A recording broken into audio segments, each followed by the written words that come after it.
Pronto, estamos aqui gravando mais um Dialogando Meeting. Hoje estamos com um trio, falta ainda mais um. Eu sou Moisés Pistuti, Henrique Vasconcelos, está faltando Delmiro Campos. Daqui a pouco entra para participar do nosso bate-papo. Como vocês sabem, a gente começa aqui. Delmiro está entrando agora. Doutor Delmiro. Finalmente você... Bem-vindo. Muito obrigado, amigo. Peguei um trânsito imenso no meu carro aqui para o meu escritório.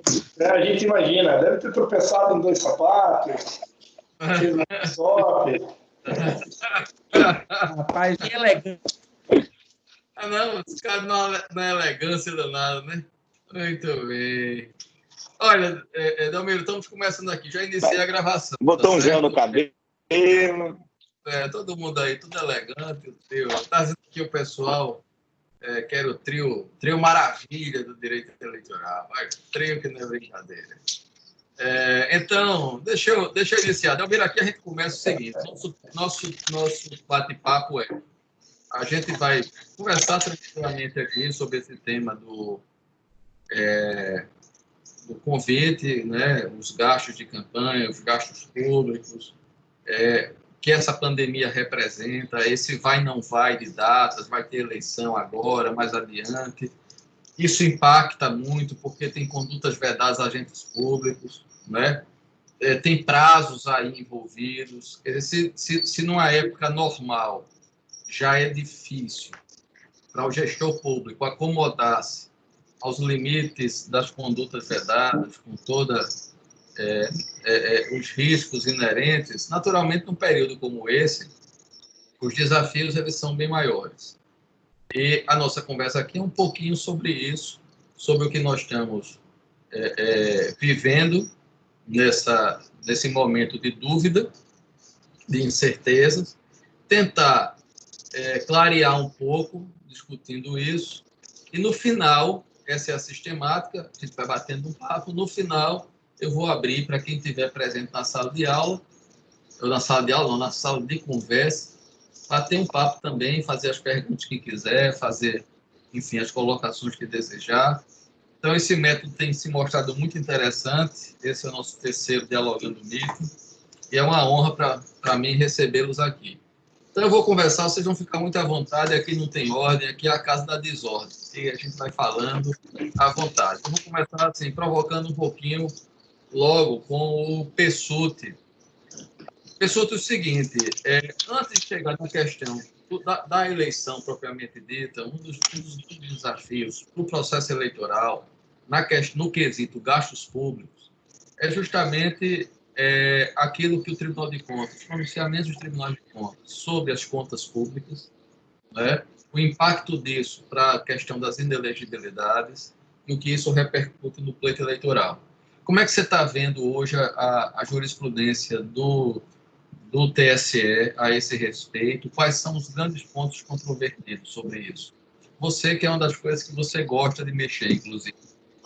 O assunto, Adriano, até antes de entrar no assunto, sem antes agradecer o teu convite, para mim, pelo menos, muito honroso. Você que é uma referência para todos nós aí do direito eleitoral.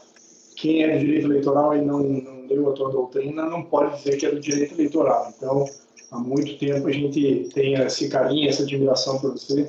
A gente faz a brincadeira do acirramento entre você e o Pereira, mas a gente sabe que todo mundo se gosta, né? E você sempre foi uma peça-chave aqui dos nossos eventos aqui do Paraná, do Congresso Brasileiro, sempre com muito brilhantismo. Então, mais uma vez, muito obrigado e fico aqui lisonjeado em poder contribuir. Essa questão das condutas vedadas, né, os gastos públicos vinculados aí a essa questão da pandemia, tem, sim, sombra de dúvida, chamado a atenção, porque o que a gente tem acompanhado é que, até eu vi uma notícia sobre isso, foram criadas, né, foram expedidas nesse ano, entre União, Estados e municípios, mais de 10 mil atos legislativos. Só isso traz ali uma conotação para a gente vive uma pandemia não só na saúde pública, mas também uma pandemia legislativa. E tudo isso no afã do quê? dar um embasamento jurídico ou um calçamento jurídico para ações do poder público vinculadas à pandemia. E a grande maioria delas, pelo menos a maioria das que eu tive curiosidade de ir atrás, de pesquisar, são vinculadas a autorizar gastos vinculados à pandemia ou proibir outros tipos de gastos, tentando canalizar recursos para o combate à pandemia. O grande problema que a gente vê primeiro, de que forma que a Justiça Eleitoral vai interpretar esse aumento dos gastos, seja ele com materiais, seja ele com programas associais, mas também, em sua essência, com publicidade. A gente acompanhou alguns casos em que municípios pediam, fizeram consultas pedindo autorização para elevar o gasto eleitoral, o gasto com publicidade não eleitoral, que a gente sabe que há uma restrição nesse sentido, e a consulta foi respondida negativamente. Então, a grande questão que fica para ser respondida, e a gente fica aqui só opinando pelo TSE, é se isso, até que ponto vai ser considerado abuso ou não. Isso a gente só vai saber no caso concreto. No artigo que eu escrevi até para o livro, né, que nós lançamos no Congresso, né, o Tratado de Direito Eleitoral, fala sobre programas sociais, isonomia do pleito, né, e as eleições. A gente fez questão de frisar que, para que não haja a conotação de abuso, aquele programa social que é executado em eleição ele tem que ter previsão orçamentária, execução orçamentária tem que ter previsão em lei, execução orçamentária no ano anterior. Mas e nesse momento que a gente vive, em que a gente não tinha a menor ideia, né, que estaríamos vivendo isso? Eu vi hoje, troquei e-mails hoje com um colega, e relembrava e-mails de fevereiro, de 5 de fevereiro, no qual eu estava com viagens planejadas até metade de maio, e a gente, do nada, fomos pegos de surpresa com relação a isso. Então, eu acho que a tendência, Adriano, é haver uma flexibilização por parte dos tribunais, e aí o Delmiro, que nosso desembargador aí, vai poder dizer como que se dá, né, a cabeça de um juiz eleitoral quando ele se depara com situações dessas, em relação a flexibilizar ações como essa mesmo, porque tempos, medidas, situações extremas exigem medidas extremas. E eu acho que, como bem disse o Guilherme agora há pouco, né, o Guilherme Gonçalves, numa live do IDP, não é a vida que tem que se adequar ao direito, eu acho que é o direito que tem que se adequar à vida que a gente está vivendo hoje. As exigências de proibições, de certas condutas, elas se adequavam a um momento de normalidade, a uma vida normal, a uma eleição normal, um ano, digamos assim, normal. Eu acho que a gente não está vivendo um ano normal, então dá para pensar que alguma flexibilização vai ter que haver pelos tribunais. Ô, Delmiro, deixa eu pegar essa deixa do Zé. Como é que você está vendo essas ponderações? Você foi até pouco tempo, até poucos dias, juiz do Tribunal Regional Eleitoral do Estado de Pernambuco, né, um juiz muito elogiado, com atuação não só judicante, mas também na escola eleitoral. Só não me convidava, mas eu soube que era pedido do Henrique. Então, Delmiro, me conte, como é que você está vendo essas questões do gasto público e mesmo esse ponto que o Pessutti falou, essa questão mesmo da flexibilização diante de uma situação que ela é anormal, não previsível e que deixa o gestor público diante de situações e de medidas que ele tem que tomar e que, enfim, não estavam sequer como planejadas orçamentariamente. Boa noite, amigo. Bem-vindo. Boa noite, Adriano. Boa noite, Moisés. Boa noite, Henrique. Para mim é uma bênção, uma alegria muito grande compartilhar da amizade de vocês. Você começou a apresentação disseminando uma notícia sabidamente inverídica de que você não foi contemplado nos meus 3 anos de gestão da escola, mas foi, e não foi mais porque a agenda não permitiu, mas esteve conosco sim. Eu venho observando esse momento do ponto de vista de quem compõe as cortes eleitorais, dos integrantes dos tribunais de contas. Para minha felicidade, as notícias que eu estou recebendo, as matérias que eu estou lendo, me levam a crer um novo cenário, um novo momento, um momento de maior sensibilidade, de maior preocupação, um momento de ações preventivas e pedagógicas, e não um momento de caça às bruxas propriamente falando. Esses dias eu escutei uma entrevista de um colega advogado nosso, onde ele falou que nós estamos vivendo um momento da disseminação da mediocridade, onde as pessoas estão fazendo questão de disseminar notícias falsas, sempre com um contexto de diminuir biografias, de diminuir contextos para essa luta incessante de quanto pior, melhor. Então, hoje, para minha felicidade, eu repito, eu estou vendo um cenário totalmente diferente.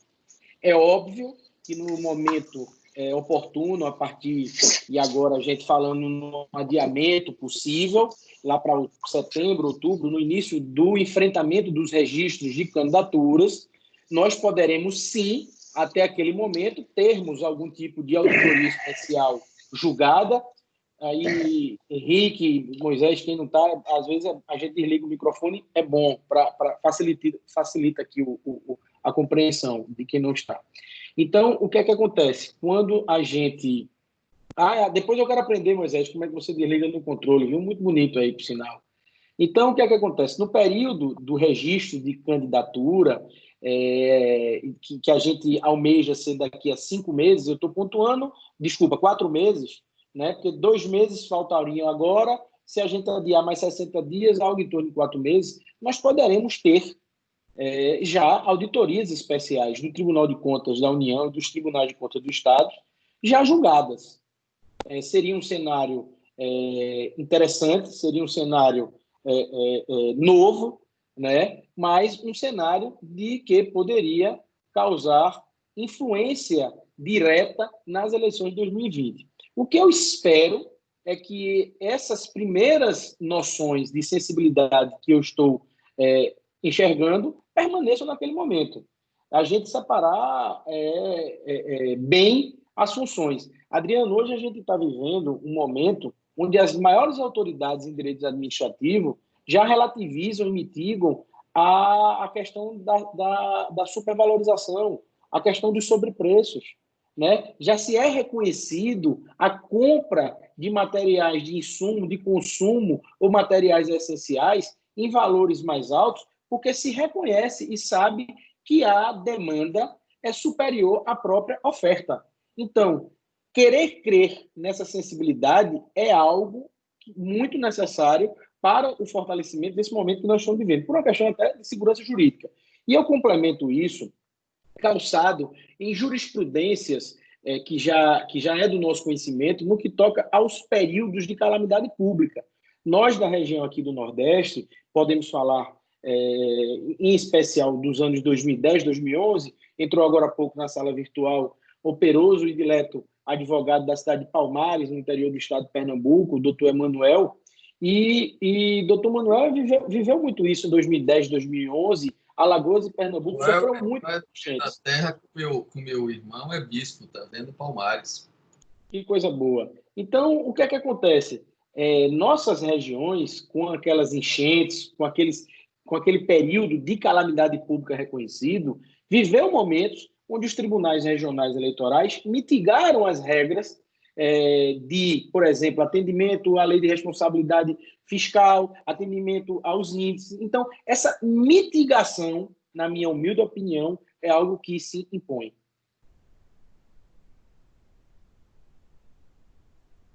Adriano, você está sem som. Opa, beleza. Obrigado. Você, Henrique, como é que você, com essa atuação, em função até disso que o Domero disse, professor, você que tem uma atuação tão intensa na área eleitoral e também na assessoria de municípios, enfim, e que enxerga também, como os demais aqui, essa mesma dinâmica. De um lado, gestão pública, do outro lado, os representantes. Como é que você vê essa situação? Adriano, boa noite. Obrigado pelo convite. Mais uma vez, um prazer estar falando contigo, nesse momento apenas virtual. Aos queridos amigos de longa data, Moisés Pessutti, do Paraná, e Delmiro Campos, a quem eu já tive a oportunidade de 2 vezes já debater alguns temas de direito eleitoral durante essa quarentena e, por acaso, né, Delmiro, foram temas parecidos com o que a gente tem aqui para discutir sobre essa questão de gastos, sobretudo nesse período de pré-campanha e etc. e tal. Agora, mais com viés para o gestor público. Então, assim, Adriano, dentro dessa experiência, trazendo um pouco aqui para o nosso campo, o que eu tenho visto é mais ou menos o que foi dito aqui para o Delmiro e para o Moisés, mas com ressalto uma grande preocupação. Vejo, sim, uma necessidade de flexibilização, né? Eu acho que essa questão própria, que até que Delmiro disse agora, da questão da lei de responsabilidade fiscal, o próprio STF já deu essa decisão a nível da União, né? E, respectivamente, vai abrangendo aos outros entes federados, né? Outras situações estão sendo flexibilizadas, até a questão da publicidade, como disse o Moisés, já tive a oportunidade de ver recentemente uma decisão do juiz eleitoral se não me engano, é lá de Ribeirão Preto, São Paulo, onde agora, já em maio, acredito, flexibilizou o prazo para publicidade institucional nos 3 meses anteriores à eleição. Não foi nem a discussão daquele gasto médio de 6 meses correspondente à média dos últimos 3 anos. Essa discussão também do gasto médio correspondente aos dos últimos 3 anos, também já houve uma decisão recente. Peço desculpa aqui para não lembrar do município qual foi, mas já houve uma decisão recente também de juiz eleitoral permitindo a determinado município que já pratique, haja vista que nos últimos 3 anos, né, esse município ele não tinha feito um gasto relativo, considerado, em relação à publicidade institucional. Então, em razão desse gasto ínfimo, o juiz entendeu que poderia avançar um pouquinho nisso aí. Então, assim, essa flexibilização, eu não tenho dúvida também de que ela deve ocorrer, tanto pelos órgãos de controle como pelo próprio judiciário. Só que ali... Deixa eu provocar numa coisa assim, a conversa da gente tem que fluir normal, sem assim, fique muito à vontade também para uns interagirem com os outros.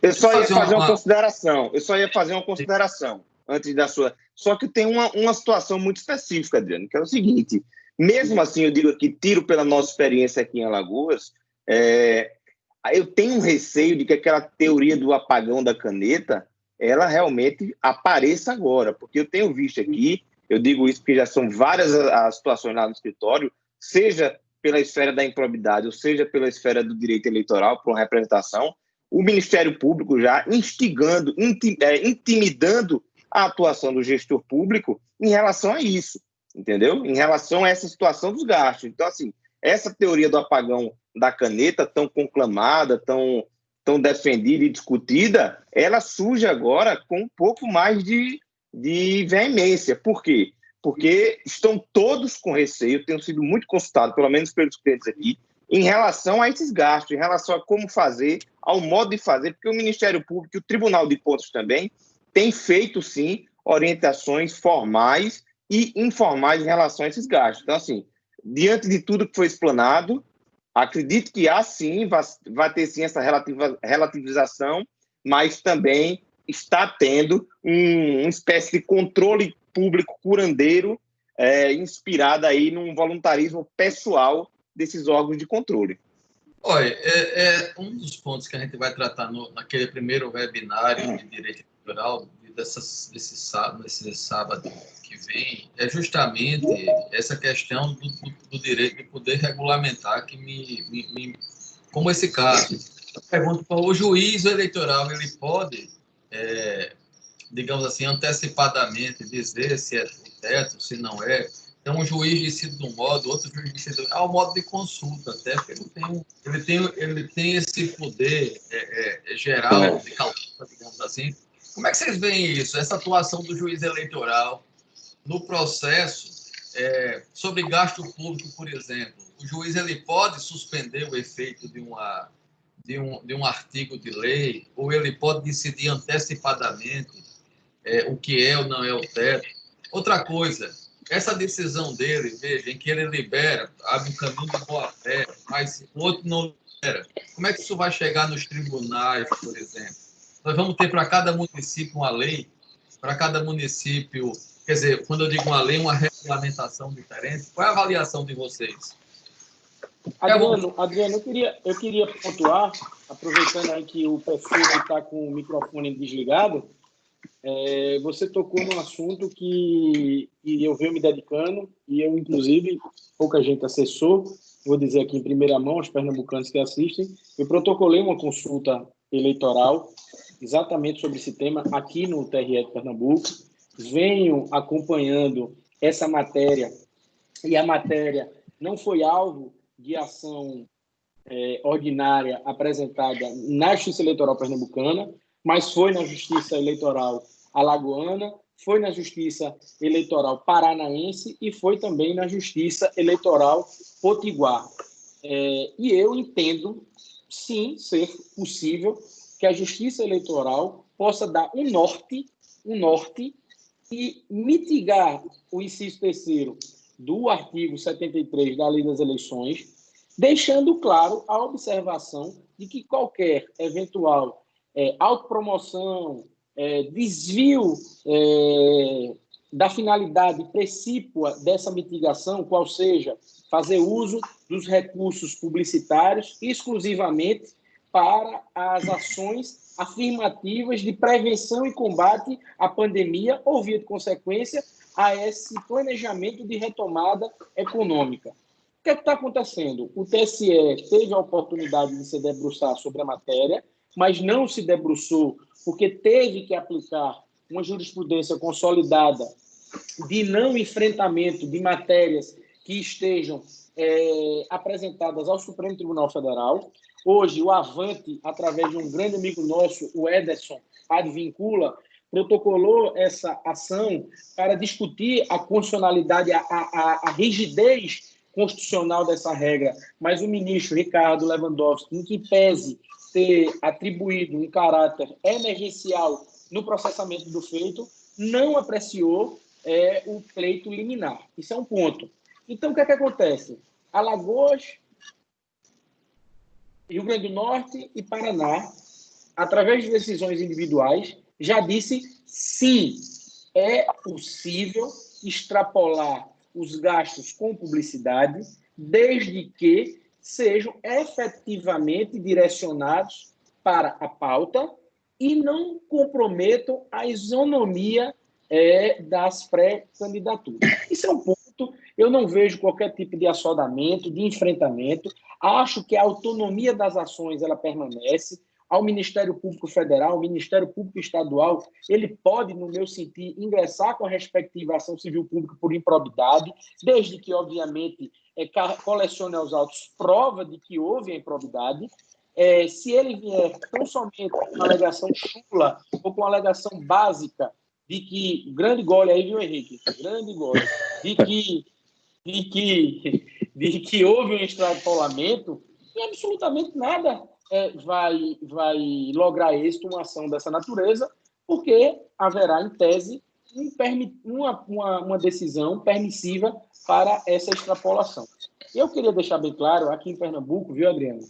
Infelizmente, nosso processo não será pautado essa semana e o calendário apresentado das sessões de junho, ele ficou início da primeira quinzena e início da segunda quinzena. Então, esse processo vai ser enfrentado entre os dias 17 e 20 de junho, somente. O parecer do Ministério Público Eleitoral foi um parecer que não trouxe a sensibilidade que o momento exige. Eu respeito, divijo mais respeito, foi um parecer técnico, educado, fino, onde o parecer, ele diz em síntese, conheça-se da consulta e responda não para essa mitigação.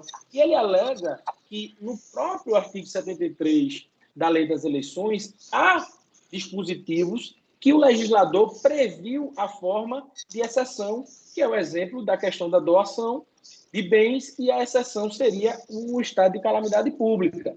Entretanto, em que pese o legislador não ter tido essa premonição da possibilidade de também mitigar, num eventual estado de calamidade pública, a questão dos gastos publicitários, eu não vejo um problema algum que o judiciário possa dar um norte, Adriano. O que a gente quer não é um salvo-conduto, nem uma alforria, nem uma libera geral. O que a gente quer é um norte.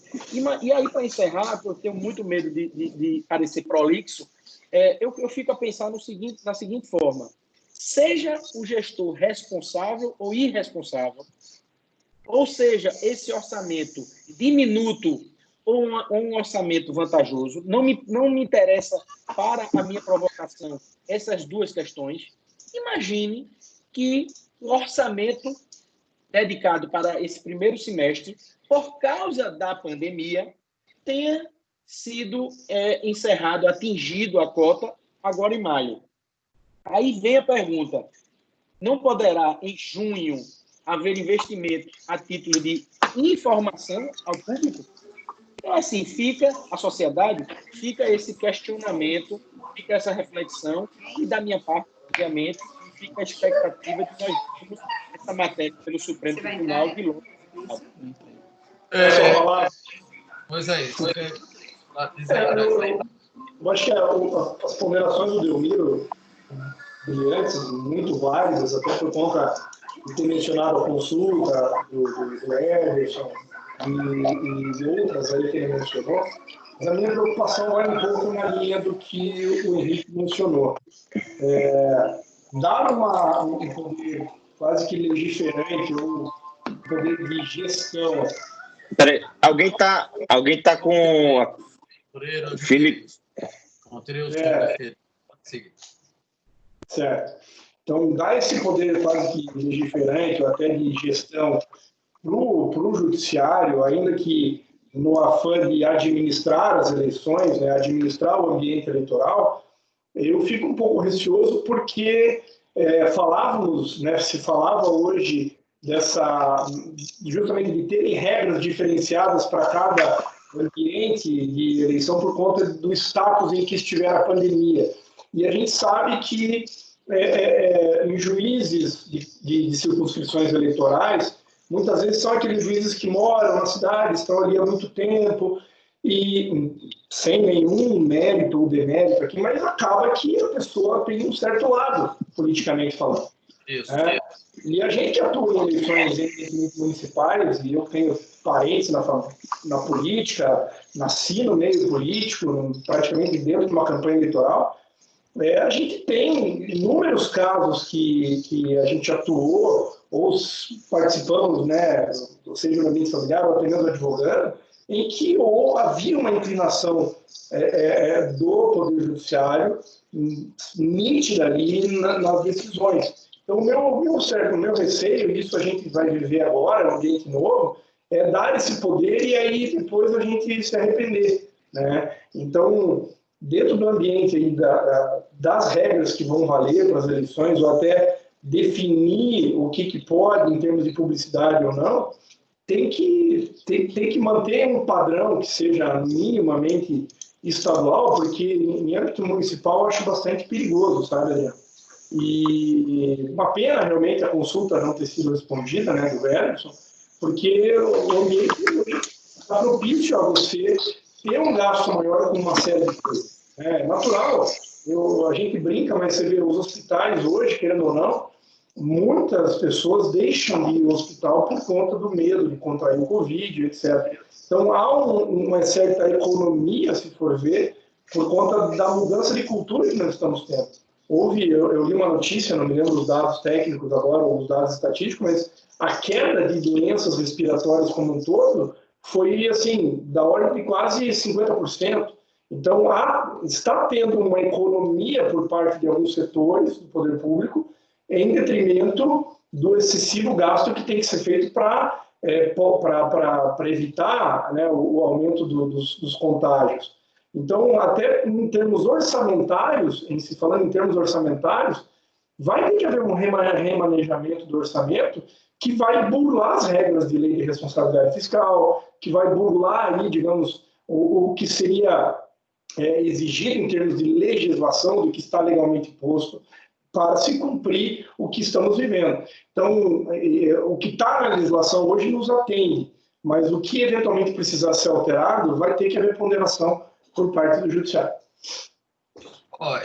Eu tenho Pessoa. E por isso que eu digo, essa questão do poder regulamentar, o Delmiro falando e o próprio Henrique sobre essas questões, de fato vai ser desafiador nessa eleição.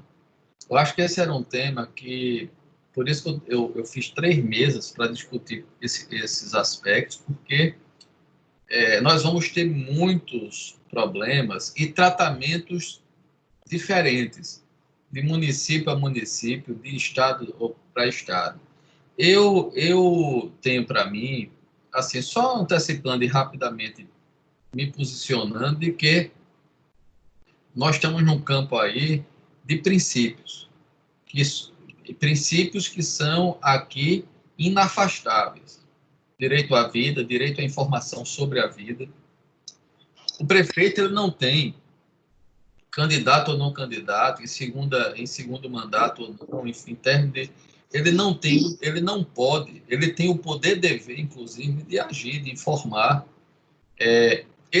A gente discutir tetos de gastos de campanha, ou tetos de gastos orçamentários, nesse momento, quando se demonstra... E aí, agora, o ônus é de quem descumpre, de provar que o fez em favor da saúde pública, da informação e sem quebra dos princípios. Quer dizer, no meu modo de entender, de outros princípios, como o da pessoalidade, não ou por outro, da impessoalidade, o que não poderá o administrador simplesmente se omitir de agir.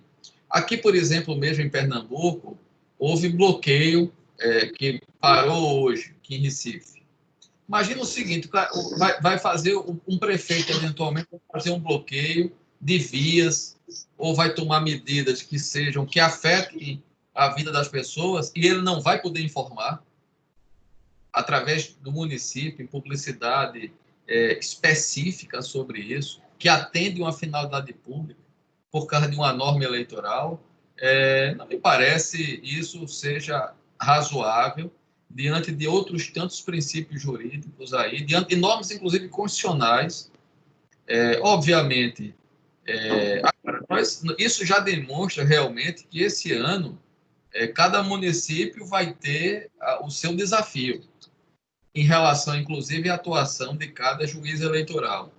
E aí, sobre isso, o Henrique tocou de passagem num ponto que eu queria provocar vocês. O Henrique falou um pouco sobre a atuação do Ministério Público, que se há um ativismo judicial, o Ministério Público e o Pessoa falou que, às vezes, há uma relação mais larga ou do prefeito, ou do juiz, ou do próprio Ministério Público, com a comunidade local, e preferências, eventualmente. Henrique, eu tinha desligado seu microfone por causa de som, mas você, quando for falar, liga. Qual é a visão de vocês sobre isso em relação às condutas vedadas, num período como esse, em que nós temos, não só no exemplo da publicidade, mas em outras questões que poderão, em tese, em princípio, estar ali nas hipóteses das condutas vedadas? Qual a avaliação de vocês? E, Henrique, eu queria que você falasse, se você pudesse simplificar, ou o próprio Delmiro, ou o Miguel, de experiências que vocês tenham nessa eleição. Caso que, por exemplo, orientações do Ministério Público, ou do próprio juiz eleitoral, que portaria, restringindo a atuação do gestor público. Você já tem experiência nisso, esse ano? Sim, Adriano, está me ouvindo? Perfeitamente. Pronto. Gostaria, Adriano, só ainda nesse ponto que foi abordado, ratificar basicamente tudo, com as ressalvas que você falou aí, dessa situação da ponderação, sobretudo ponderação de princípios, quando a gente trata da vida, direito à saúde, o próprio publicidade, ela é um princípio constitucional, né, do artigo 37, então, assim, essa relativização, obviamente, tem que ser sempre olhada de forma acurada, muito detalhada, para não haver esses vícios e essa situação diferente em situações que sejam semelhantes, mas que acho que sim, concordando com o Delmiro, que pode haver essa interferência. Haja visto que a gente vê, e os juízes aqui são inspirados basicamente pelo que assistem na televisão, né? Todo dia o TSE, o próprio STF, atua aí de forma muito evidente com o ativismo judicial e termina acontecendo. E lembrar de um caso, Adriano, você pode falar até melhor do que eu, na eleição de 2010, como o Delmiro citou, questão das enchentes e tal, quando a gente estava na reeleição do Theo, e aquela enchente foi num período ali de junho, julho, foi num período já de pré-campanha, já iniciando a campanha. E, salvo o melhor juízo, você certamente se lembra mais do que eu, foi autorizado, até porque não há uma previsão para isso, foi autorizado pela Justiça que o governo do estado de Alagoas, naquela época, fizesse algumas publicidades institucionais pela televisão, haja visto que naquela época era a melhor forma de comunicação, para que falasse sobre a questão das casas que estavam sendo construídas e etc e tal, haja visto que muita gente tinha ficado sem moradia. Então, assim, não é um assunto novo, não é a primeira crise que ocorre, obviamente que nessa natureza é a primeira que a gente se depara, né? Mas voltando à sua indagação, eu tenho sim algumas situações já lá no escritório, já pude debater um pouco com o Delmiro, uma situação onde, por exemplo, foi entregue cestas, né, de programas nutricionais, né, não tinham nada a ver com situação de educação, não tinha ainda no início da pandemia, e mesmo assim o Ministério Público foi lá, isso sem a presença do prefeito na entrega de cestas, nem nada, o Ministério Público entrou com ação de improbidade, o juiz, de maneira liminar, deu uma decisão para bloquear bens sob determinados tipos de prejuízo com base em princípios. Qual o prejuízo quando a gente está tratando de eventual ofensa a princípios? Então, o cara está lá com mais de 200 mil bloqueado por conta de cestas que a secretária entregou de um programa que tem 10 anos que é sendo entregue, entendeu? Então, assim, não houve nenhum tipo de publicidade institucional. Uma outra situação onde um prefeito, com um programa do governo do estado, entregou junto com outros agentes públicos cestas básicas, um programa do governo, não é nem da prefeitura. Não colocou nada de publicidade institucional, mas eventualmente saiu nas redes sociais de um ou outro apoiador uma representação eleitoral contra o prefeito, entendeu? Então, assim, como eu estava dizendo aqui, um ativismo das instituições de uma forma que limita, de fato, a atuação do gestor. Ele fica em determinadas oportunidades com receio de agir, entendeu? Então, assim... Deixa eu fazer uma pergunta, então, nisso, Henrique. Moisés, me fala uma coisa, colocando mais você na conversa. Essa questão isso que a gente está conversando aqui, mas o decreto de calamidade, estados, por exemplo, que decretaram, estados e próprios municípios. Qual o efeito desses atos, na sua avaliação, independentemente de uma manifestação da Justiça Eleitoral? O que é aquele aqui? Nós temos realmente um decreto de calamidade nas 3 esferas sobre isso. Qual é a sua avaliação? Está sem som. Eu acho que é um ato jurídico necessário para que possa haver, primeiramente, a autorização legislativa para adotar certas medidas. Inclusive, aqui no Estado, nós orientamos vários agentes municipais a como proceder com o decreto de calamidade pública. Não basta baixar o decreto do município e achar que, ok, estou autorizado a fazer tudo o que eu quiser. Né? Tem que ser autorizado aqui até a Assembleia, tem que fazer o seu de acordo, assim, por assim dizer. Mas isso é necessário até para, ao adotar certas medidas orçamentárias ou até mesmo que possivelmente viriam a violar a lei eleitoral, você cumpre com o requisito do próprio artigo 73, né, que tem a sua exceção ali naquelas medidas e nas condutas vedadas presentes no artigo 73.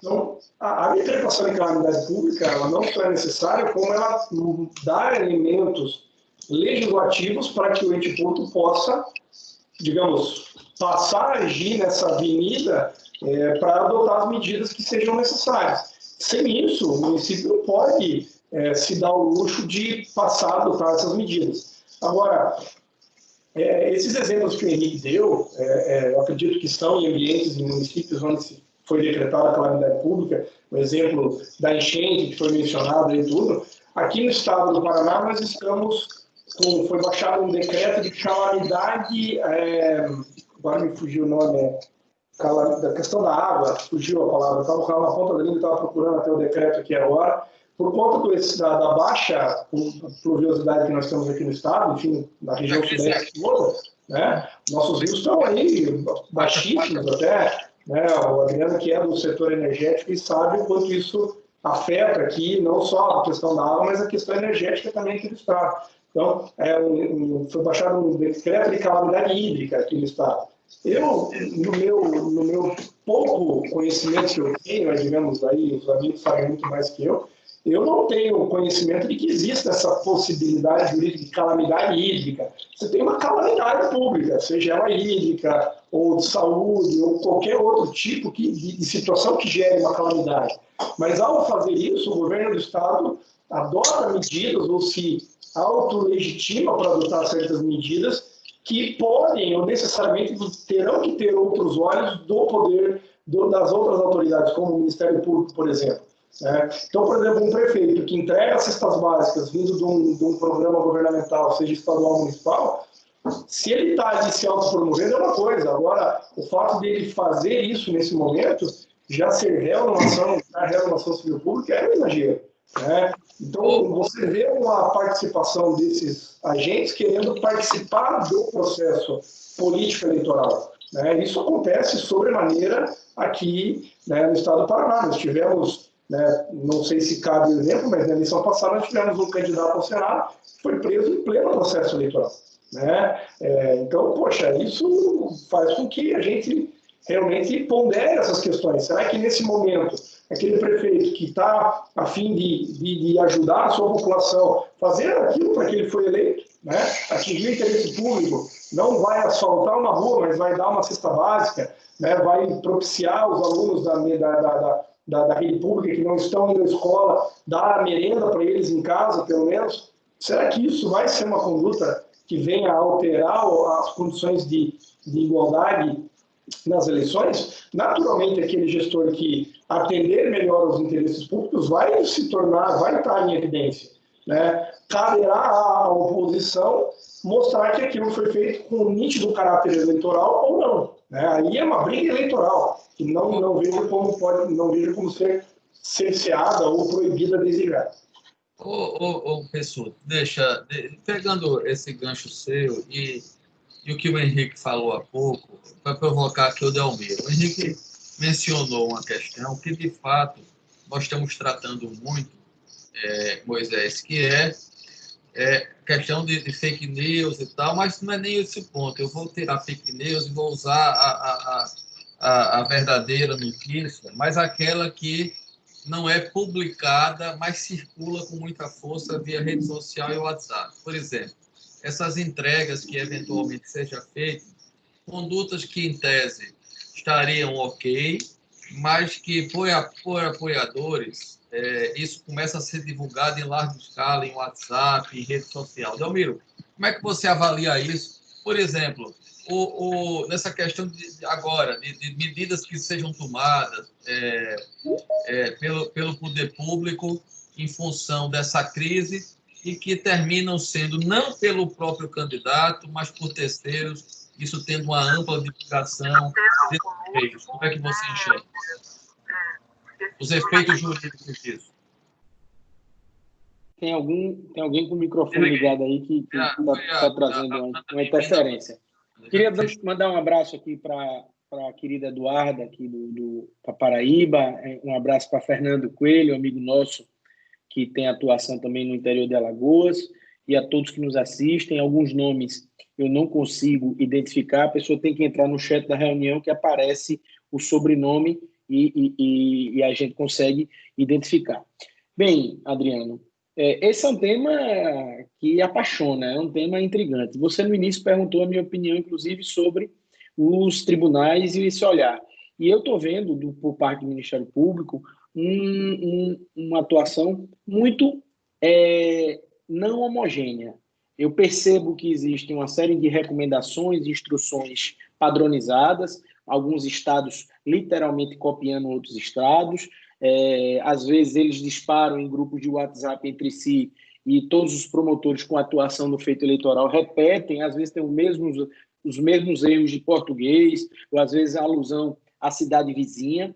E muito mais eu entendo e percebo hoje, tenho uma maturidade para reconhecer que são instrumentos de choque, instrumentos para causar um receio no gestor, para tentar levar ao gestor a necessária preocupação, porque nós sabemos também que existe uma série de gestores que não possuem o melhor discernimento para enfrentamento de pandemias e estados de calamidade pública, mas fica aqui o meu registro que eu não estou vendo ainda ações, pelo menos no âmbito do Estado de Pernambuco, que versam um caráter mais midiático ou de enfrentamento de pautas que não estejam propriamente relacionadas com uma eventual improbidade. Essa pausa é interessante. Ainda também nesse contexto, nós estamos observando em outros estados, aqui a capital de Pernambuco já teve a operação da Polícia Federal, nós já tivemos a operação da Polícia Federal no estado do Rio de Janeiro, em algumas cidades. Sim, e aí a gente tem que ter um discernimento para alcançar a forma dessas operações, não como uma operação de caça às bruxas ou uma operação de ter protagonismo ou repercussão eleitoral. Acho que não, repito, a maturidade hoje já nos permite a gente discernir esses cenários. Acho que são operações de natureza preventiva, operações que visam resguardar direitos e deveres, e muito mais do que isso, elucidar cenários que estão sendo realizados full time, no exato momento. Essa mitigação do rigor para as contratações públicas traz consigo também que sejam mitigados outros procedimentos de natureza burocráticos e investigativos para atuações mais proativas. Então, compete, com todo o respeito, ao gestor que se deparar com cenários dessa natureza, que coloque o rosto à frente das câmaras e possa trazer, elucidar eventuais investigações dessa natureza. Porque eu entendo perfeitamente a possibilidade de nós vermos, ao final e a cabo de parte dessas investigações, a absolvição e a exoneração, digamos assim, de qualquer tipo de responsabilidade penal por parte de diversos gestores. Porque não há o que se falar, por exemplo, eu tenho que trazer um caso concreto, você não pode falar, se você tiver hoje, Adriano, doente, acometido pela Covid, precisando de um respirador, você não vai perguntar se o respirador foi testado pela Anvisa ou se ele foi testado em humano. Quando você vê um respirador na sua frente, você vai usar esse respirador, porque é o respirador que tem. Então, existe um momento de enfrentamento da questão muito peculiar. É muito peculiar. É muito fácil você jogar. A contratação foi feita de forma sodada. Você consegue um respirador abaixo do preço de mercado.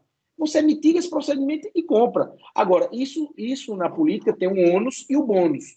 O bônus do atendimento mais célere e o ônus do enfrentamento de rejeição popular ou de uma ânsia abrupta que a população possui de combate à corrupção. Então, assim, eu fiz esse adendo para dizer a você que eu não me impressiono com notícia falsa, com Facebook, com fake news.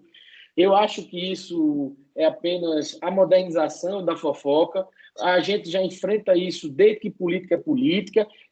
Desde que a velhinha vinha na calçada e dizia, viu fulano, filho de ciclano, primo de Beltrano, casado com fulano, que traiu não sei quem, e é político, e roubou, e é ladrão. Pronto, o problema é o poder dessa disseminação.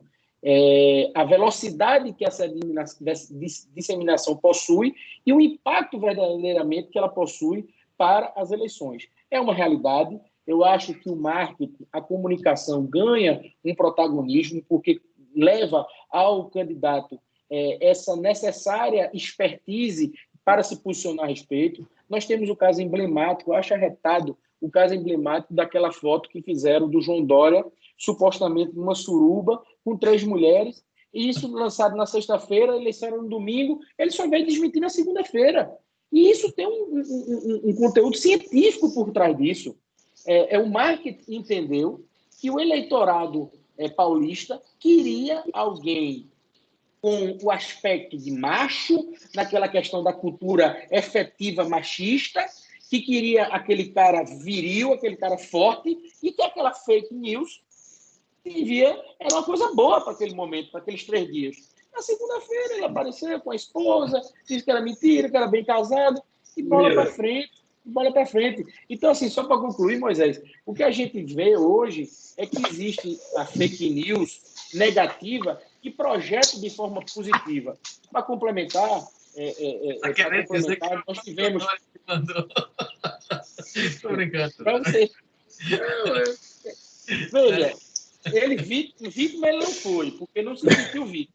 E não ingressou com nenhuma medida judicial buscando criar um obstáculo para a disseminação daquele meme. O que eu quero pontuar, Adriano, que nas eleições passadas aqui em Pernambuco, nós tivemos uma simulação de atentado.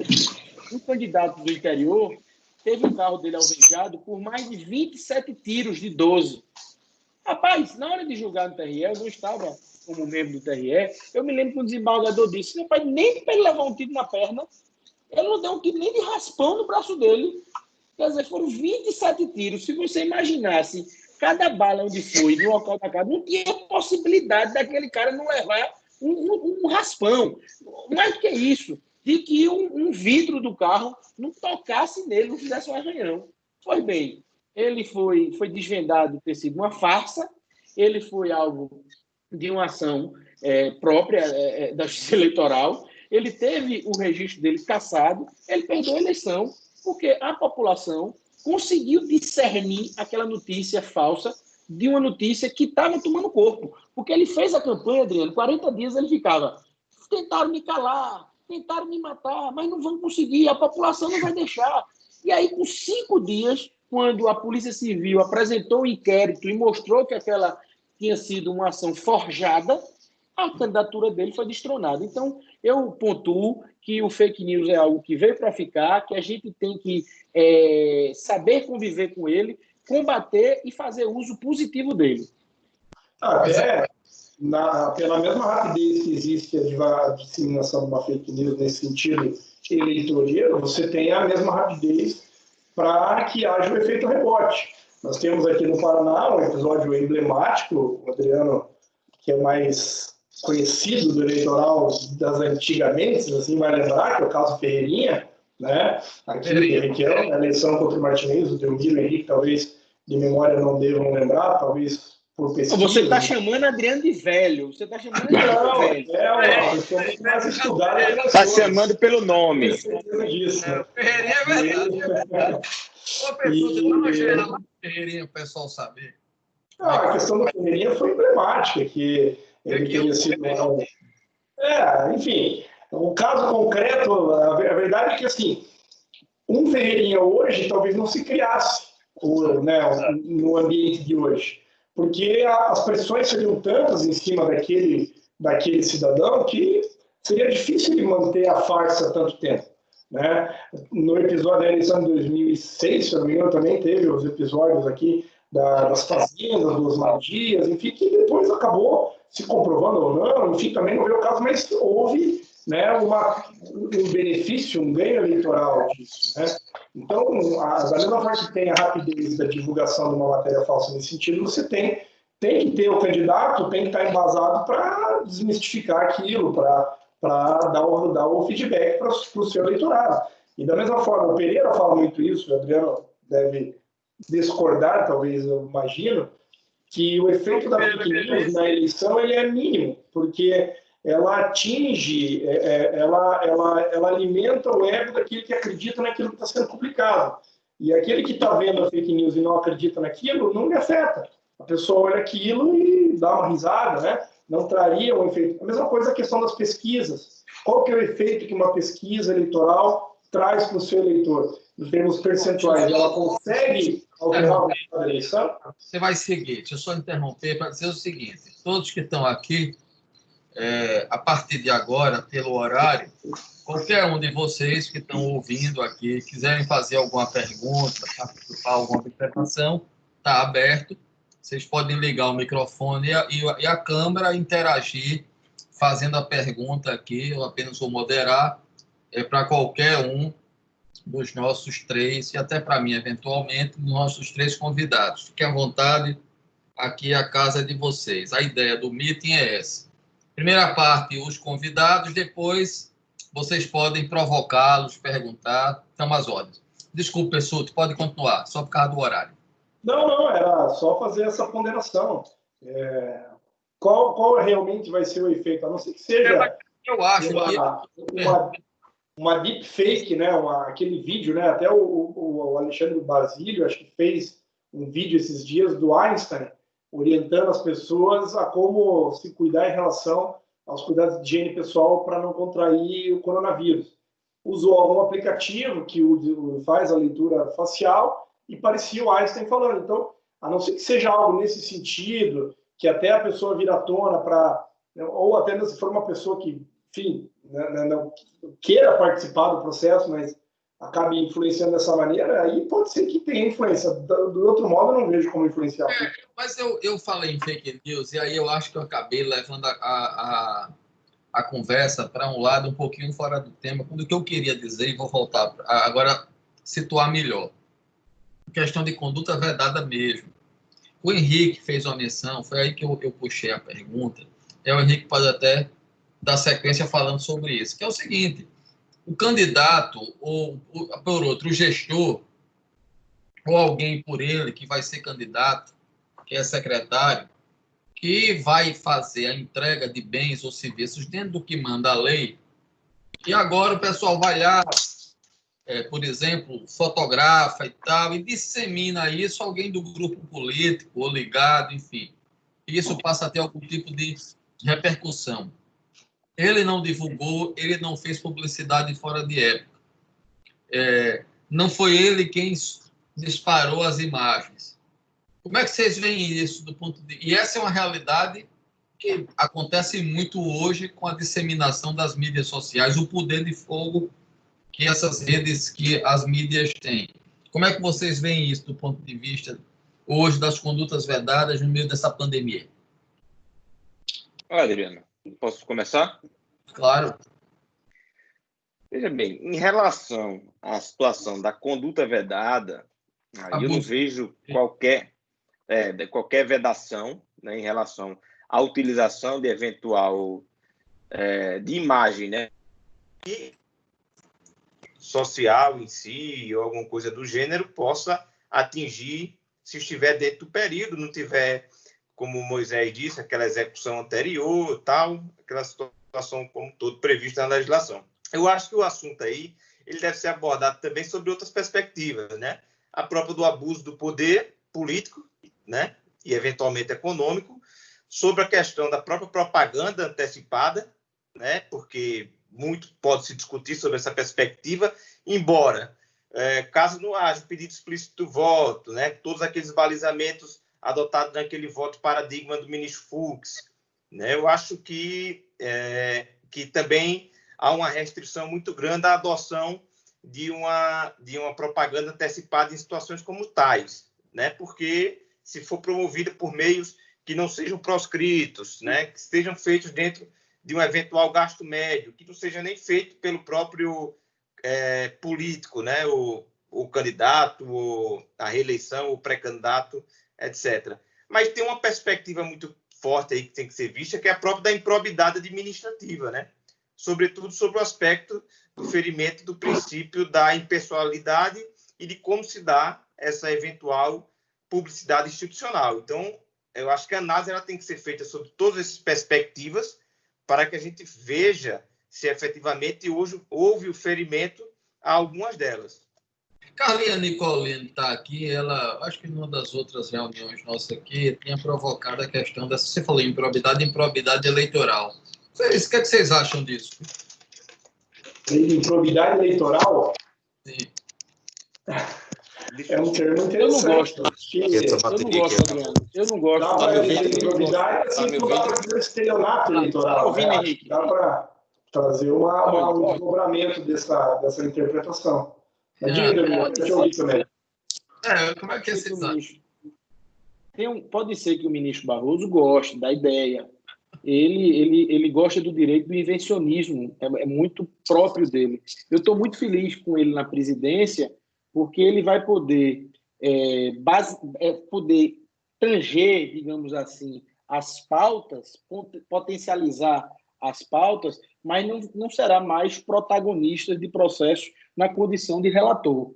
Então, assim, como vítima desse invencionismo, desse direito iluminista que o ministro Barroso atrai para o STF e agora para o TSE, eu sou contra qualquer mitigação de preceito e garantia constitucional, ainda que o propósito seja o mais bonito possível. Eu não consigo enxergar, no choque de princípios constitucionais, que o princípio da moralidade pública ou da impessoalidade, por exemplo, possa ser maior, propriamente, do que o devido processo legal ou do que você ver sancionar alguém sem prévia capitulação legal. Eu não consigo enxergar. É o meu pensamento. Então, por exemplo, a ideia de uma improbidade eleitoral poderia surgir no campo do Congresso Nacional.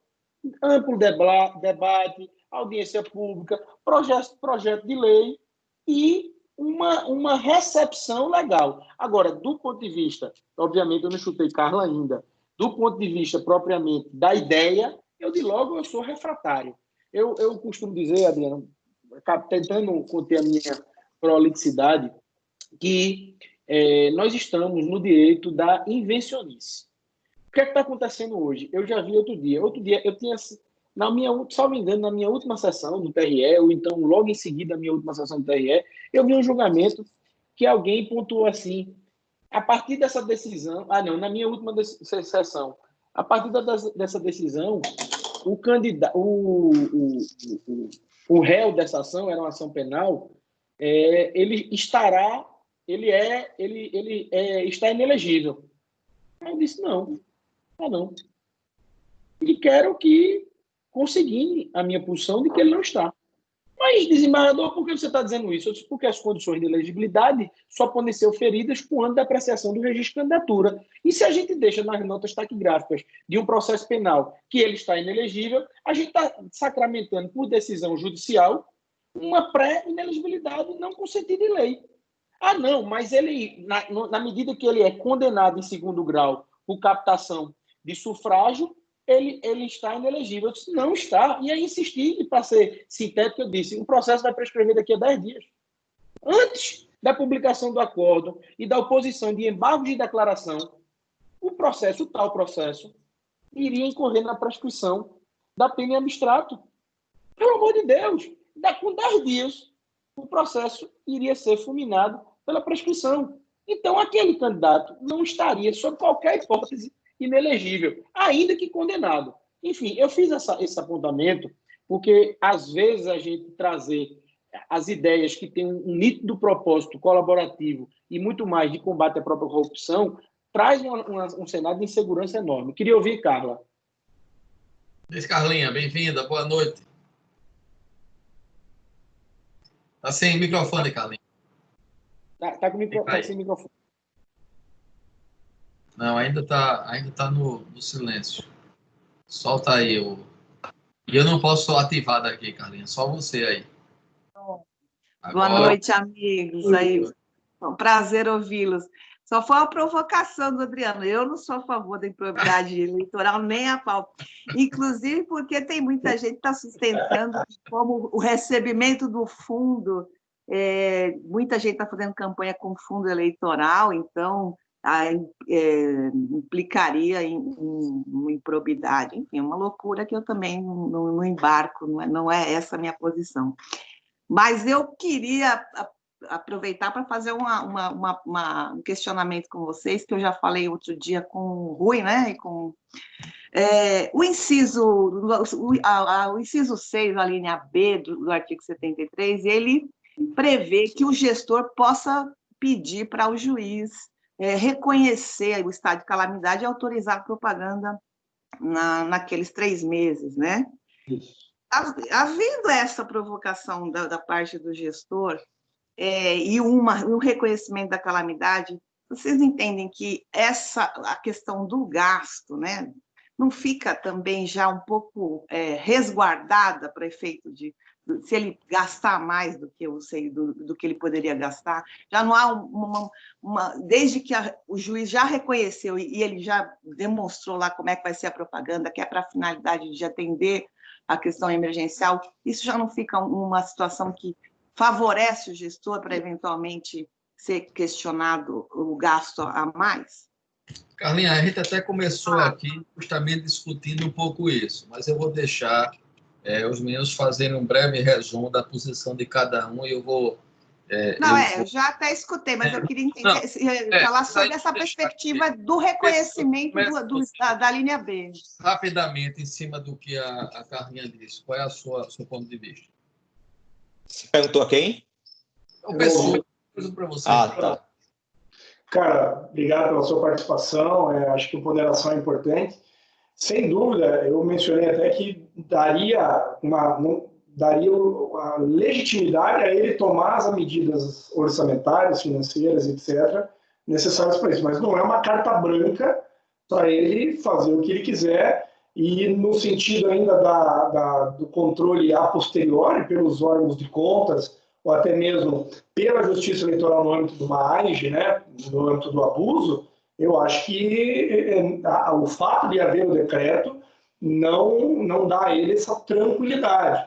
Ele precisa do decreto para burlar, ou digamos assim, para mitigar uma série de regras orçamentárias, para poder remanejar orçamento, para poder, inclusive, adotar essas medidas publicitárias ou de programas sociais, mas também isso poderia dar o ambiente propício para que ele se autopromova, para que ele possa, ao invés de entregar a cesta básica para quem mais necessita, entregar a cesta básica para um eventual eleitor e vincular isso ao voto, falar, olha, eu só fiz isso porque eu estou precisando realmente, eu quero, tá aí, estou entregando a cesta básica, vocês têm que me apoiar, né? Então, isso a gente só vai saber no caso concreto. Eu tenho certeza, o Delmiro, que foi desembargador, vai nos dizer, se um juiz recebeu uma AIGE nesse sentido e a defesa for calcada na existência do decreto de calamidade pública, eu acho que isso não vai ser elemento para, digamos, não vai ser uma exceção de culpabilidade. Eu só queria fazer até uma observação sobre isso, vou deixar, Henrique, que é o seguinte, nesse caso, hoje no Brasil, pela pandemia, nós temos decreto de calamidade, não é só municipal, não é um fato circunscrito ao município, nós temos já calamidade federal e estadual. Diga, Henrique. Não, eu queria só pontuar que há uma diferença de incidência da norma aí entre o inciso 6B, né, do 73 e o próprio inciso 8. Né? São normas distintas. O inciso 3, o inciso 6B, fala notadamente em relação àqueles 3 meses, né, pré-eleição, ou seja, julho, agosto e setembro. E o inciso 8 fala dos 6 meses que faz iniciais do ano da eleição, que faz o comparativo médio com os 6 meses dos últimos 3 anos. Então, assim, o abuso, ele provavelmente, a maior possibilidade de discussão dele é em relação a esses primeiros 6 meses. Os outros 3 meses, só haverá propaganda, efetivamente, sendo permitido por ordem judicial. Então, assim, são situações distintas, onde a perspectiva do abuso também deve ser observada de forma diferente. Deixa eu provocar uma coisa, o Delmiro, então, pegando esse gancho. Delmiro, eu sei que você pensa igual aos dois, deixa eu pegar. E a questão dos 6 meses, 3 meses, com a eleição sendo post-antecipada, qual é a sua avaliação? Eu também parabenizo Carla pela provocação. Realmente, de fato, eu convijo com os dois. Achei o apontamento de Henrique importante para quem está nos assistindo. É uma diferença muito grande. Eu acho que a primeira preocupação é de natureza da improbidade, é uma ação de responsabilização do prefeito, e a segunda para fins de AIGE. Então, a gente faz essa diferenciação e Moisés já pontuou da expectativa sensibilidade. No que toca a pretensa adiamento, a gente está vivendo um momento agora, Adriano, muito interessante. Muito interessante. Pelo menos eu quero falar por mim. Na medida que a gente lê sobre a necessária retomada do planejamento estratégico e comercial das cidades, um frio na barriga enorme que nos acomete, porque a gente pede todos os dias aos céus e lança presságios positivos para a baixa do índice de letalidade do Covid-19, para a diminuição da sua carga viral, mas as notícias são recorrentes de falecimento. Nós perdemos aí em Alagoas o pai da querida Jamile Coelho. Fica aqui publicamente registrado os meus votos de pesar. Tomei conhecimento pelas redes sociais, tratasse de figura pública, muito querida, engenheiro, tio do ex-presidente da OAB Alagoas, enfim, uma referência pública, e a gente vê esse vírus como um abreviador de vidas. E aí vem a questão das eleições, e com todo respeito, é uma questão, nesse momento, secundária. Secundária à própria economia e secundária à própria saúde da população brasileira. Mas aí vem aquele outro problema, em que pese ser secundária, há uma defesa nossa, e eu digo não só nossa, da academia, mas não só também dos profissionais que orbitam a própria justiça eleitoral, mas da própria justiça eleitoral, de que não haja prorrogação de mandatos e que a gente não que esse pano de fundo social econômico sirva para postergação, unificação de eleições e, de consequência, dar ensejo a arranjos constitucionais que possam, inclusive, quiçá, a ter uma estratégia de natureza de mandatos presidenciais, que podem ser alvo da mesma espécie daqui a 2 anos. Então, o meu entendimento haverá o adiamento, os líderes partidários já estão se convencendo disso. A mensagem que o presidente Barroso, e aí sim deixo aqui registrado o meu elogio à sua belíssima condução de forma muito consciente, é de que ao final do mês de junho ele vai apresentar uma mensagem do que toca à organização da justiça eleitoral brasileira e defendendo as eleições no dia 15 de novembro ou no dia 6 de dezembro. O que eu pontuo, Adriano, é que há 2 correntes hoje sobre o calendário eleitoral. Uma, pela rigidez e segurança jurídica dos prazos que já findaram, e a outra da sua mitigação e rearrumação junto à data da eleição. Eu defendo a mitigação. Ponto. Se a Justiça Eleitoral não reúne condições de transferir um domicílio eleitoral nesse momento, ou de proceder com a inclusão no sistema filia para fins de cadastramento dessa urna eletrônica daqui a 6 meses. Isso é um outro porém que eu, confesso, me curvar a eventuais obstáculos de natureza técnicas e burocráticas. Mas, no princípio, sobre a questão da segurança, sobre a questão do que a gente entende como lógica, é óbvio que, se essa eleição for postergada 2 meses, 60 dias, o prazo de filiação partidária para fim de elegibilidade deve também ser postergado por 2 meses. Então, algumas pessoas ligam para mim. Almir, o que você acha? Deve me filiar ou não? Se filie, rapaz. Eu digo logo, se filie. Pô, prejuízo você não vai ter. Se filie. Óbvio que, se isso fosse decidido logo, poderia ter trocas partidárias políticas, os caciques podiam fazer uma nova movimentação. Mas para quem não está pensando nisso, se filie. É o que eu venho defendendo. Então, assim, eu acho que o calendário ele deve remar de acordo com o dia das eleições. Se vai remar coligação, convenção, registro de candidatura, prazos processuais do período eleitoral como se, por que não os prazos que antecedem? É esse meu comentário. Demais. Henrique e Moisés. O que é que vocês acham? Carlinha pode também opinar. Vai lá, Henrique. Tá sem som.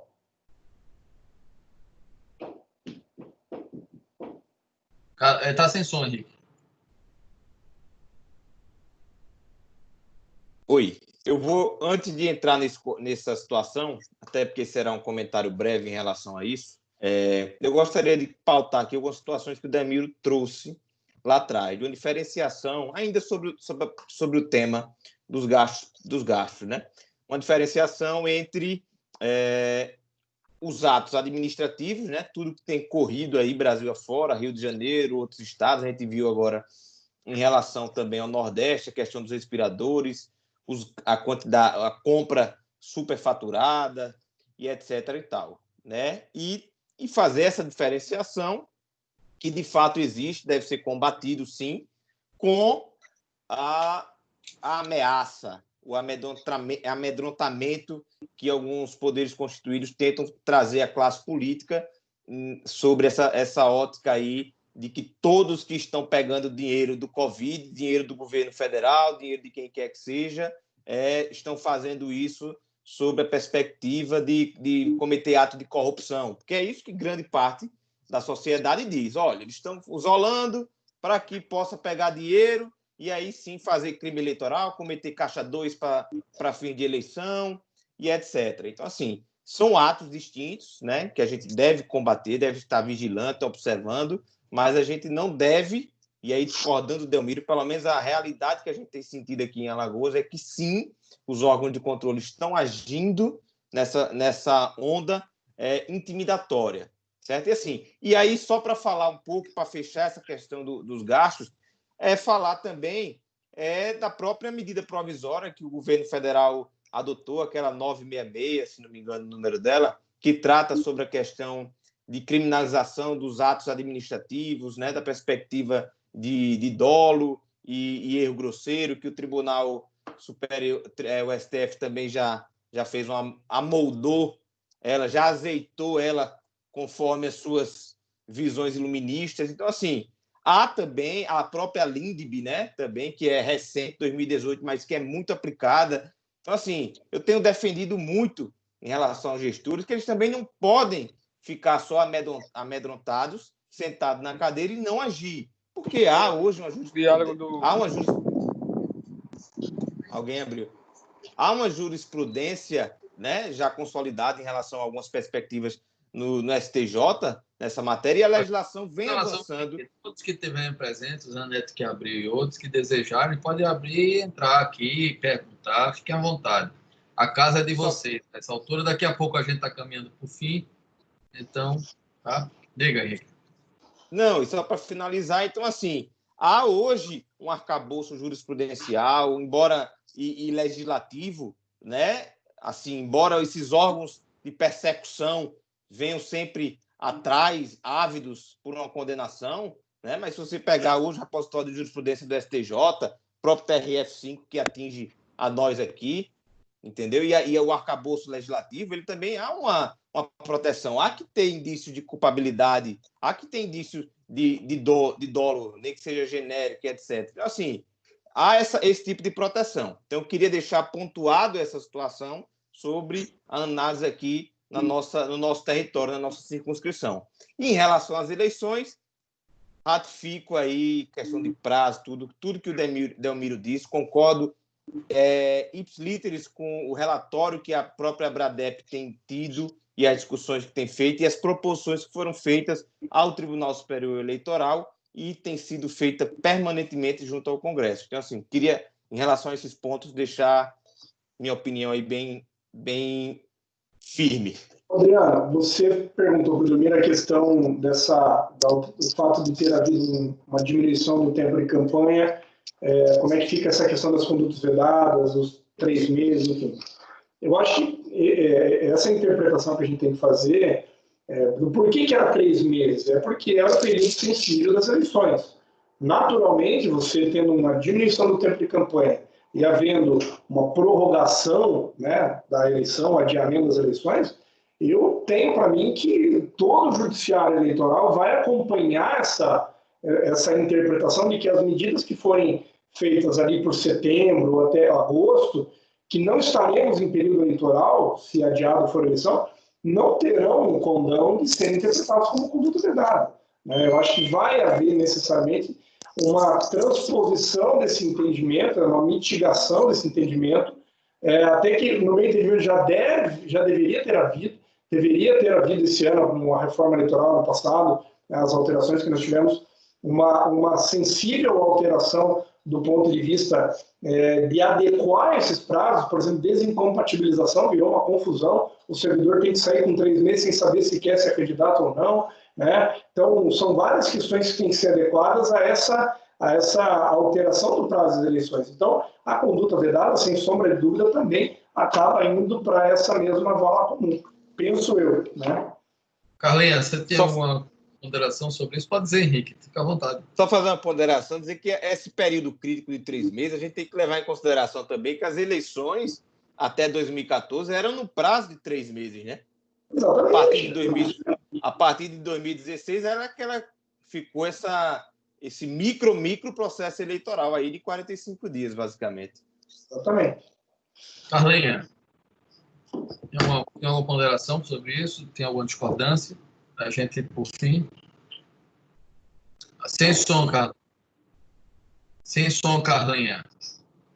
Alô, oi. Eu também concordo com essa ideia de que os prazos vão ser prorrogados.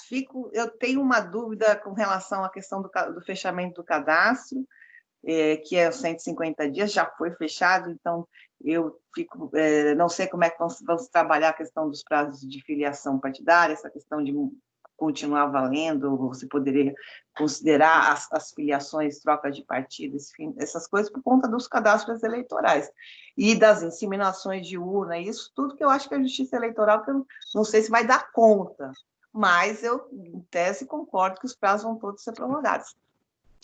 Bom, eu vou divergir de vocês, eu entendo que os prazos continuam mantidos, isso vai ser uma discussão muito difícil na eleição. Vou divergir de vocês assim, bem rapidamente, só para dizer o seguinte, esses marcos, infelizmente, quando você fixa por prazo, vinculado a um dado evento, veja, hoje nós nem sabemos se vai ou não haver adiamento. Como o próprio Delmiro disse em relação à fala do ministro Barroso, e vocês próprios apontam, há uma tendência de adiamento. Tendência que ainda nós estamos na fase de expectativas. E nesses prazos, algumas medidas já começam a ter que ser tomadas. Aliás, nós já estamos em prazos de certas limitações, inclusive ao próprio agir administrativo, essa questão. Os 6 meses da filiação terminou quando? Dia 4 de abril. Dia 4 de abril. Quer dizer, se nós adiássemos, imaginássemos uma escala móvel, porque são 6 meses antes da eleição, nós teríamos sempre que ficar imaginando prazos que realmente se limitaram e prazos que não limitaram. Então, e uma definição caso por caso, prazo por prazo, me parece que iria além da competência regulamentar do poder do próprio Tribunal Superior Eleitoral. Nós vamos ter que discutir limites estou até no sábado que vem, o tema do webinário, justamente por uma dessas discussões que tivemos aqui, Carlinha acompanhou, que foi com a Maria Cláudia, acho que o Henrique até participou de Maria Cláudia e com o Veik, que essa discussão surgiu, na Abradep saiu até um relatório, e surgiu essas questões de poder regulamentar de juiz eleitoral, até que ponto pode haver delegação do Congresso para o Tribunal Superior Eleitoral. Então, nós estamos aqui nesse campo, né? O doutor Emanuel está aí, fica à vontade para fazer pergunta e fazer alguma observação, estamos na hora. Mas, assim, então, essa dimensão, de fato, coloca, me parece, limites. Não vai caber ao Tribunal Superior Eleitoral, o talante dele, ficar refixando prazos. Eu tenho muito receio aí mais dessa questão do poder regulamentar do Tribunal Superior Eleitoral, até onde poderia ir, e mais, nem discutimos ainda, vai ficar para outra oportunidade, não é aqui o objeto central, mas da própria limitação ou não de delegações de poder ao Tribunal Superior Eleitoral para esse fim. Então, temos aí um campo ainda que precisa ser... Qual o papel do Congresso Nacional? Vai haver emenda constitucional? Não vai haver emenda constitucional? Se não houver emenda, pode o Tribunal Superior arrogar para si uma mudança, ou como querem alguns, uma inconstitucionalidade episódica do próprio texto constitucional? A gente tem que ter muito cuidado com essas fantasias, né? Que começam a pairar. Falta, como diz o Delmiro falando há pouco, tem muito iluminismo aí, não, preciso a gente ter algum cuidado, né? Então, Manuel, tem alguma pergunta, alguma colocação para a gente partir para o final? Abre o seu microfone. Boa noite aí, pessoal. Eu disse a Delmiro nesse instante aqui que eu sou só um matuto do interior, aprendendo com vocês. Somos todos.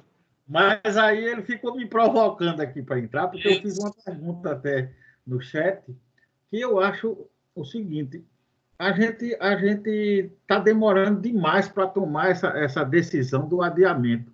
E, no meu entendimento particular, não do ponto de vista somente técnico, não, de tecnicismo jurídico, não, mas no ponto de vista do eleitor, eu acho que vai ser um prejuízo muito grande se a gente continuar postergando essa decisão por mais tempo, né? Aí eu passo até essa pergunta ao que vocês entendem sobre isso, porque, no meu entendimento, é um prejuízo à democracia, é um prejuízo ao exercício do voto, né? É um prejuízo para o candidato que não vai poder passar a sua propaganda de uma forma eficaz, né? O tempo e eu sou um crítico disso, sozinho no meu ambiente eleitoral onde atuo, né? Mas eu sou um crítico dessa redução drástica que a gente já teve no tempo de propaganda, né? E agora a gente está vivendo num momento especial, num momento específico de uma crise pandêmica, né, que está provocando a gente a adiar tantas coisas, mas aí a gente vê o TSE, não sei se por medo ou se uma segurança exacerbada que a gente não consegue chegar a ela, a essa segurança, de dizer, não, eu só vou decidir em julho, eu só vou decidir tal dia. Não, eu acho que decidir tal dia, como a doutora aí falou, não lembro agora o nome dela, será que o TSE vai ter suporte logístico para conseguir fazer essa eleição sem adiamento? Ou adiando ela, se for ainda para acontecer este ano, será que vai conseguir ter realmente esse suporte? Né? São esses os questionamentos que eu estava querendo levantar. O Adriano. Dalmiro, eu vou passar para você, deixa eu só caminhar do seguinte, porque nós estamos já indo, estou aqui com o tempo, nossas lives, o Dialogando Meeting, como vai lá para as tantas empolgando, a gente vai perdendo noção, já está indo para 2 horas. Então, eu vou partir para encerrar, mas da seguinte forma, e dentro disso que o doutor Emanuel colocou, para que cada um possa se manifestar, dar a sua posição e, ao mesmo tempo, já se despedir do nosso público que está aqui, mas também para aqueles que vão estar nos assistindo nas redes sociais, para onde vai esse vídeo. Dalmiro. Adriano, em primeiro lugar, eu queria parabenizar você, dizer que eu gostei muito da ferramenta, da forma de condução, enfim, desse ambiente plural, democrático. Nós sabemos todos aqui que o grande professor é você, é a cabeça branca, é experiente, é alguém que a gente se espelha e gosta de ouvir. E quando você permite nos ouvir e contrapor e apresentar seus cenários, a gente aprende, eu acho que de forma exponencial. Queria agradecer, inclusive, essa possibilidade de aumento do diálogo, na medida que os interessados na live se unem para a gente nos painéis. Então, cumprimentar, coincidentemente, são amigos próximos, pessoas que a gente não tem uma convivência social mais ativa, mas a gente tem essa convivência profissional. Então, fica aqui meu abraço para a Carla Nicolini, parceira minha no Eleitoral em Debate, pessoa que me ajuda lá na moderação. Manuel Silveira, vice-presidente da subseccional da UAB Palmares. Enfim, já protagonizamos bons embates do mesmo lado na cidade de Palmares. Acho que meu ingresso na advocacia eleitoral e causa mais importante naquele momento foi ao lado dele, ele tratando lá na cidade de Palmares, eu contribuindo no TRE e depois a gente misturando. Enfim, eu queria fazer só um apontamento com relação ao que o Emanuel disse. Eu acho que não há um comprometimento do eleitor nem da democracia, pelo contrário, é uma proteção à saúde do eleitor e uma proteção à manutenção das eleições de 2020. Então, partindo do final para o início, acho que as eleições irão ocorrer, acho que a Justiça Eleitoral brasileira possui condições de enfrentá-la. Entretanto, acho que o ministro Barroso está sendo ponderado quando aponta o final do mês de junho, e ele está sendo muito claro, não é uma data incerta, não é julho nem agosto, é o final do mês de junho, como um momento de entrega de uma mensagem ao Congresso Nacional das mudanças que ele entende pertinente para recepcionar na organização da Justiça Eleitoral. Então, assim, o debate está solto, eleição em mais de um dia, eleição separando por faixas etárias, a possibilidade de nós termos eleições em horários mais alongados, ao invés de terminar às 18 horas, terminar às 20, 21 horas, a depender da região. Nós temos também uma expectativa positiva para algumas regiões. Ouso dizer que as regiões do Sul e do Centro-Oeste já são regiões, e costumo dizer, mais abençoadas, porque os índices estão quase zero. Você tem uma ideia, hoje em Florianópolis não teve ocorrência nenhuma de morte. Então, assim, são cidades que até a manutenção do calendário eleitoral para 4 de outubro poderiam suportar essa manutenção. Agora, a gente não sabe o interior do Pará, o interior do Piauí, do Maranhão, as comunidades indígenas, os rincões dos interiores do Brasil. A gente não tem essa noção. E aí, para fechar esse meu pensamento, nesse comprometimento da festa da democracia, eu costumo dizer em todas as minhas aparições públicas que nós estamos em busca de um mal menor. A gente está dentro de um universo negativo, ruim, onde a gente escolhe um caminho que seja o menos ruim. Então, mitigar a festa da propaganda eleitoral, o corpo a corpo, diminuir a possibilidade de reunião de comício, ou extirpar essa reunião em praças públicas, mitigar carreatas, passeatas, é comprometedor, ou o maior comprometimento seria postergar as eleições. Eu entendo que postergar as eleições seria o maior comprometimento. Me filio à escolha de um mal menor, que é mitigar a festa em 2020, mas realizá-la. Um abraço a todos, um prazer enorme estar com vocês. Eu me filio ao entendimento do Delmiro também nesse sentido, porque é engraçado que lá em março a gente pensava que na metade de maio nós já teríamos uma definição do cenário. E a coisa não se definiu.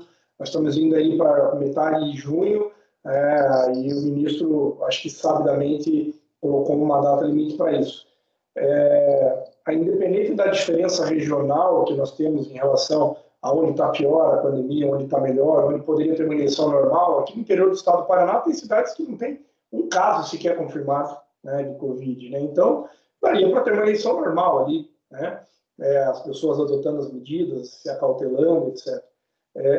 Aqui em Curitiba, as academias já estão abrindo, shoppings já abriram, com toda uma mudança de sistemática. Eu acho que, assim, antes a gente tenha uma eleição precária do ponto de vista da ampla participação popular, mas que tenhamos uma eleição que com as devidas cautelas ela aconteça, nem que seja em dezembro, né, com todas as mitigações de prestação de contas que foram faladas hoje na live do IDP, enfim, ali dos trabalhos que a Bradep vem fazendo, mas que a gente tenha eleições. Sou absolutamente contra a unificação, né, tenho dito isso a todos os cantos. Eu defendo mais ainda, Adriano, eu defendo que as eleições sejam federalizadas. A gente tem que separar, no meu entendimento, a eleição de governador e de presidente.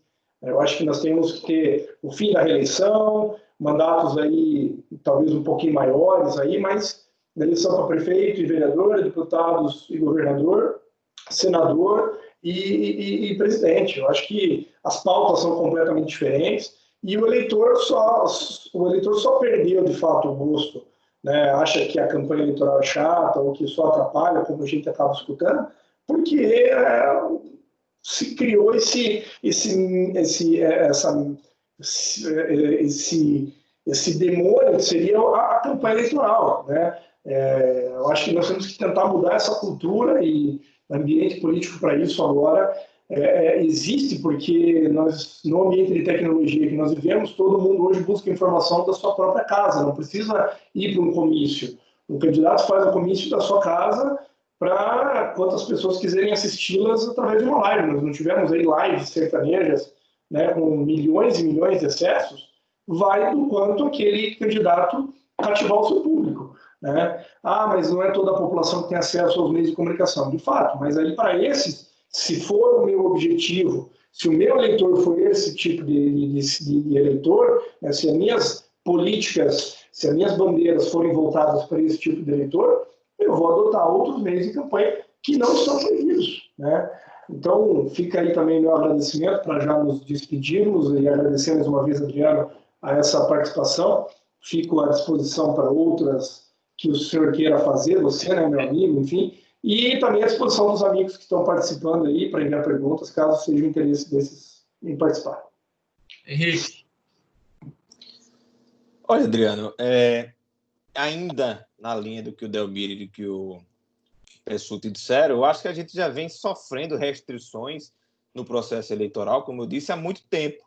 Se você pegar de 2014 para 2016, a gente já teve aí uma queda de cerca de 45 dias de eleição. Todo mundo diria que não ia ser possível fazer em tão pouco tempo, diminuiu aí drasticamente também o número de programas de guia eleitoral no dia. Hoje em dia também o tempo naquela grade tradicional é menor, são mais inserções. Então, assim, o ataque, né, viril a essa forma de propaganda, ele já vem sendo feito há muito tempo. E a sociedade civil e os organismos sociais conseguem, de certa forma, superar isso com outros tipos de informação, né? Então, assim, não creio, como disse Delmiro aí, eu acho que o mal maior é adiar as eleições para um ano futuro, ou uma improvável e indesejada unificação das eleições. Então, assim, para que se tenha eleição esse ano,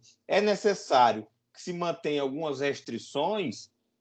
Se for, é o que é possível no momento. Eu acho que a Maria Cláudia, eu vi, não sei se foi nessa reunião com você em outra situação, que ela disse, ó, se o possível, né, se o possível é esse, entendeu? Se a realidade do momento é esta, temos que nos adaptar. Como disse o Penteado também numa live com você aqui, são as circunstâncias do fato. Ninguém desejou isso, né? Vamos nos adaptar. Agora, uma adaptação que seja dentro da regra constitucional, que não seja quebrada a regra do jogo. Se é possível jogar para dezembro, que se jogue.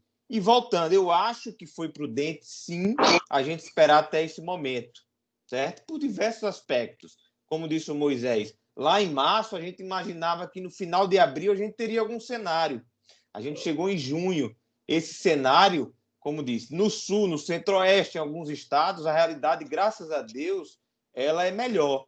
Mas a gente está vendo alguns outros estados tendo que reabrir o comércio, tendo que reabrir um pouco a parte econômica, sem ter uma queda drástica ainda dos números. Então, assim, está se adaptando, conhecendo uma nova realidade. Então, assim, eu acho que o cenário é este que a gente tem que tratar.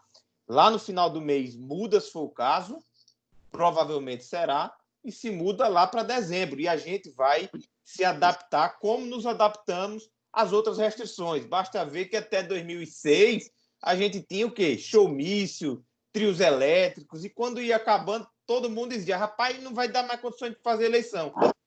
Todas essas restrições foram adaptáveis até agora, e eu não tenho dúvida que a gente vai ter capacidade para se adaptar também às eleições de 2020 da maneira que tiver que ser, certo? Essa é o que eu penso no momento, e aproveito aqui novamente para agradecer aos meus amigos Moisés e Delmiro, agradecer a todos que entraram, né, que participaram conosco desse debate, os que estão até agora, e a você, Adriano, um amigo de longa data, quem tem um grande respeito, uma admiração intelectual muito forte, né, e que a gente já fez muitas coisas juntos e espero que façamos novamente um dia, tá bom?